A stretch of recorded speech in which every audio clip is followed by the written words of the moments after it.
Ignore किया गया है और खास करके महाराष्ट्र तो इनका अलायंस के साथ चल रहा स्टेट है। महाराष्ट्र में पिछले 10 साल से, जैसे मैंने कल कहा था, प्रधानमंत्री सरकार बचाओ योजना कल घोषित की है, यूनियन बजट नहीं था वो, वैसे ही प्रधानमंत्री महाराष्ट्र विरोधी योजना कल बजट में दिखाई दी।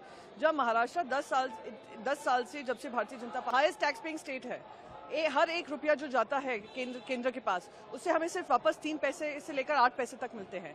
ये शर्मनाक है कि आज तक महाराष्ट्र के हित का काम नहीं किया और बाकी सारे राज्यों में भी, चाहे तमिलनाडु हो, केरला हो, वेस्ट बंगाल हो, सेम भेदभाव देखा गया। इसलिए हम प्रोटेस्ट कर रहे हैं।